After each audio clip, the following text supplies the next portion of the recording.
Hey everyone, it's David Premer here for Cerebral Selling, and what I have for you today is a little bit of a PSA, a little bit of a tactic around different ways for you to think about sales to really up your sales game. Now, oftentimes people describe selling as a bit of an art and a bit of a science, and they're absolutely right. There are key ingredients of both those things in every successful seller. But there's one more thing that I find most people miss the mark on, which is actually more important than the science or the art, and that is the why.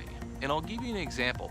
Suppose you are pitching your product and you've employed some kind of scientific persuasive principle. We talked a lot about them on this channel. Maybe you used a belief statement or a polarizing statement, or you've created some kind of contrast, and that's good, right? That's a good scientific messaging principle. But the problem is you delivered that pitch in a way that pissed the customer off. You came off as seeming arrogant or not interested, or for whatever reason, the science was solid, but the art, the delivery was poor. At the same time, you might have an amazing conversation with a customer. You're building tons of rapport, right? They're jiving with everything you say, and yet you're not really saying anything all that compelling, right? You're kind of in that friend zone, so to speak. And so while you're employing a lot of the art and building lots of rapport, you're not actually being persuasive in any way. Not that all of selling requires you to be persuasive, but this idea of harmonizing those two things, sometimes we tend to veer off to one side or the other.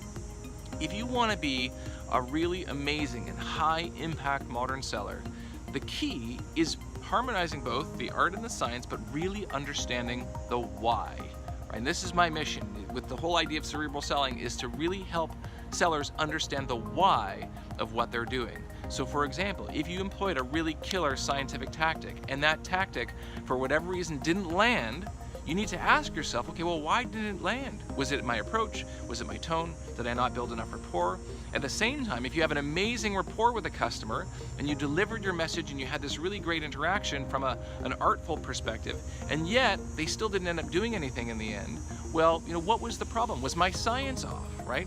So always asking yourself after each interaction, whether it's an online interaction, a web interaction, whether you are delivering an email to someone, a follow-up, whatever kind of sales motion you're engaged in, ask yourself, the art and the science is super important, but keep asking yourself why.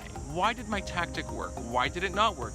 Because asking the why is the secret to be able to improve as you go along. It's the secret for you to become from an unconscious seller, meaning you engage in all sorts of tactics and you kind of don't know why they work or they don't work, to becoming a conscious seller, where not only do you use tactics that work, but you're able to moderate those tactics and improve your sales delivery as you go. So the next time you are in the field and you're using these tactics, the art and the science, super important, ask yourself why. The why will always lead you back to a better, more effective way of selling and connecting with the modern buyer.